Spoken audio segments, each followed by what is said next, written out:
ఇప్పుడు మనం 2024వ సంవత్సరం సెప్టెంబర్ నెల 1వ తేదీ నుంచి 30వ తేదీ వరకు ద్వాదశ రాశుల్లో 4వ రాశి కర్కట రాశి వారి జ్యోతిష్యం ప్రయత్నం ఎట్లా ఉంది? వినాయక చవితి శుభాకాంక్షలతో చూడు. జానకిరామ్ ప్రయత్న యోగం, చదువు, విద్య, ఉద్యోగం, వ్యాపారం, తలించిన కార్యం, అనుకున్న కోరిక, నమ్మిన పని, చేసే పనిది, చదువు, విద్య, ఉద్యోగంది, రాజకీయ రంగంది, చదువు, సంతానంది, కళ్యాణంది, సంసారంది, కుటుంబ యోగ బలంది.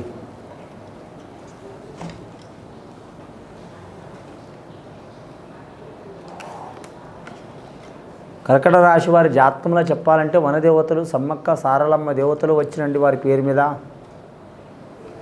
చాలా వరకు శక్తివంతమైన దేవతలు మన తెలంగాణ రాష్ట్రంలో మాత్రం, తెలుగు రాష్ట్రాల్లో, తెలంగాణ ప్రాంతంలో, ములుగు జిల్లాలో అమ్మవార్లు వనదేవతలు, సమ్మక్క సారక్క దేవతలు వచ్చిండ్రు. అలాగే మన తెలుగు రాష్ట్రాల్లో బెజవాడ కనకదుర్గమ్మ, ఈ అమ్మవారి కోటి అవతారాలు. ఆ అమ్మవారికి ఈ కోటి దేవతలకు అన్ని అవతారాలే ఉన్నాయి. అలాగే మాత్రం గోపాలకృష్ణుడు వచ్చిండు, గోవుల గోపన్న వచ్చిండు, మురళీకృష్ణుడు వచ్చిండు. ముఖ్యంగా కర్కట రాశి వారి జాతకం చెప్పాలంటే మాత్రం ఏ పని చేసినా చికాకు మీద ఉంటుందండి. ఒకటి చేస్తే ఒకటవుతుంది. లక్ష్మి నిలకడ ఉండదు వారి జాతకంలా. నమ్మిన వారి వలన ఇబ్బందులు ఉంటాయి వారి జాతకంలా. ముఖ్యంగా మాత్రం వారి పేరు మీద చూడాలంటే మనశ్శాంతి ఉండదు. ఇల్లు చూస్తే అడవి, అడవి చూస్తే ఇల్లంట ఉంటుంది. అందే పని అందకుండా, అయ్యే పని అవ్వకుండా, ఏ పని చేసినా ఆటంకాలు ఉంటాయండి. అన్నీ ఉన్న అల్లుల నోట్లో శని అన్నట్టు ఉంటుంది వారి జాతక బలంలా. చాలా వరకు ఇబ్బందికరమైన పరిస్థితి ఉంటుంది వారి పేరు మీద. స్త్రీలకైనా, పురుషులకైనా, పెద్దలకైనా, పిల్లలకైనా మానసిక చిక్కులు, చికాకులు చాలా వరకు వచ్చే అవకాశాలు ఉన్నాయండి. ఈ మానసిక చిక్కులు, చికాకులు వెళ్ళిపోవాలంటే ఎవరికి తగిన రీతిలో వారు శాంతి చేసుకోవడం మంచిది. కొందరు దైవిక పూజ చేసుకోవడం, శాంతి హోమం చేపించుకోవడం మంచిది. కానీ మాత్రం దైవ నమ్మకం లేని వారు మాత్రం కరెక్ట్ మెడిటేషన్, యోగా చేయించుకోవడం మంచిది. అలాగే వీరు ఆత్మవిశ్వాసం మాత్రం కోల్పోవద్దండి. కర్కట రాశి వారు ముఖ్యంగా చంద్రమహారదశ ఉంటుంది వారి పేరు మీద. ఇప్పుడు రాబోయే కాలంలో మాత్రం చంద్రగ్రహణం రాబోతుంది. వారి మీద ఇబ్బందులు, చిక్కులు, చికాకులు ఉంటాయి. కాబట్టి ఆ చిక్కులు, చికాకులు వెళ్ళిపోవాలంటే మెయిన్గా వీరు మాత్రం ఆత్మవిశ్వాసం కోల్పోవద్దండి. కర్కట రాశి వారి జాతకంలో వ్యవసాయ రీత్యా కూడా ఇబ్బందులు ఉంటాయండి. వ్యాపార రీత్యా కూడా ఇబ్బంది ఉంటుంది.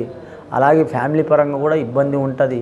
అలాగే భార్యాభర్తలతో మాత్రం నిలువరించలేని ఇబ్బందులు వస్తాయండి. ఒకరి మనసులో ఒకరు ఉండరు. ఎవరి ఆలోచన వారికే ఉంటుంది. భర్త మాట భార్య, భార్య మాట భర్తకు నచ్చదండి. ఇతర మూడో వ్యక్తి నుంచి కూడా ఇబ్బంది ఉంటుంది వీరి జాతక బలంలా. లేనిపోని నీలాప నిందలు వస్తాయి. భార్య నుంచి భర్తకు, భర్త నుంచి భార్యకు ఇబ్బందులు వస్తాయి. ఈ నీలాప నిందలు, చిక్కులు, చికాకులు వెళ్ళిపోవాలంటే మెయిన్గా వారి మీద వారు నమ్మకం కోల్పోవద్దండి. ధైర్యవచనం పెట్టుకోవాలి, ఆత్మవిశ్వాసం పెట్టుకోవాలి. ఆ తర్వాత వారు నచ్చిన దేవతల్ని కానీ, కులదేవతని కానీ ఆరాధన చేయటం, శాంతి హోమం చేపించుకోవడం, సద్బ్రాహ్మణులతో మనకి సత్ఫలితాలు లభించే అవకాశం ఉంది. విద్య విషయంలో ఆటంకాలు చాలా వస్తాయి. కాబట్టి విద్యాకారకుడు మాత్రం విఘ్నేశ్వరుని ఆరాధన చేయటం. అలాగే వీరి పేరు మీద చూడాలంటే మాత్రం అన్నిటికీ ఆటంకాలు పోవాలంటే మాత్రం ఆంజనేయ స్వామి ఆరాధన చేయటం. అలాగే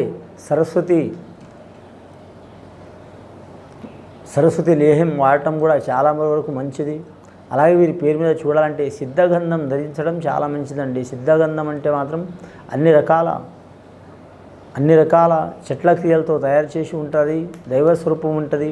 మతిమరపు అనేది తగ్గుతుంది. మనసు అనేది చాలా వరకు ఉల్లాసంగా ఉంటుంది. ఏ పని చేసినా కూడా వారికి సత్ఫలితాలు కలిసి వస్తాయి. ఎంతటి విపాత్కరమైన పరిస్థితి వచ్చినా కూడా వారు కూల్గా ఉండగలుగుతారు. సిద్ధగంధానికి అంత పవర్ఫుల్ ఉంది. రెండోది, వీరి జాతకానికి మనోవ్యాధికి మందు లేదండి. నేనే కాదు, ప్రపంచంలో ఎవ్వరు కూడా మనోవ్యాధికి మందు తగ్గించలేరు. కాబట్టి వీరు మానసిక ఒత్తిడి మాత్రం తగ్గించుకోవడం మంచిది. వీరి జాతకానికి చెప్పాలంటే ఈ కర్కట రాశి వారి సామాన్యంగా ఎవరిని నమ్మరండి. నమ్మితే గుడ్డిగా నమ్ముతారు.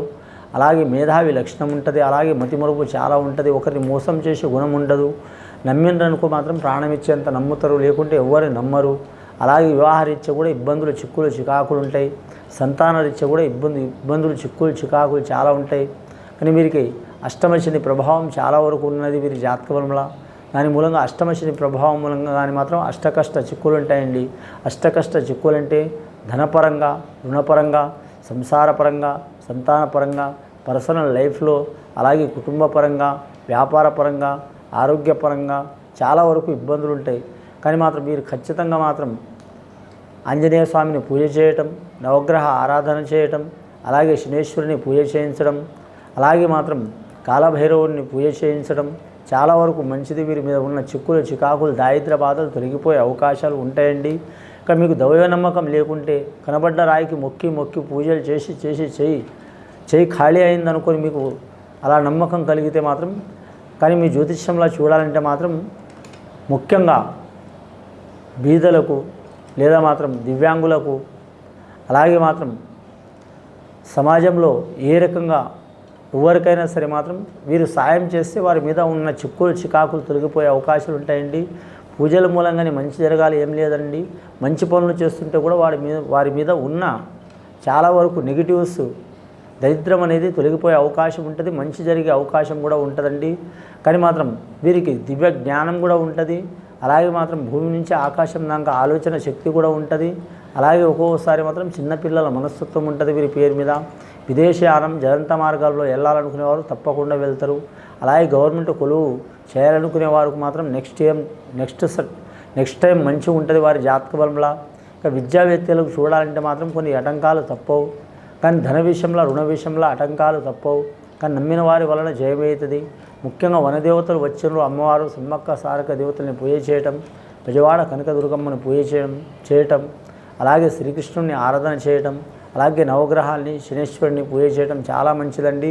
ఇది విని చూసి ఆచరించే వారికి మంచి ఫలితాలు కలుగుతాయండి. శుభం భూయత్.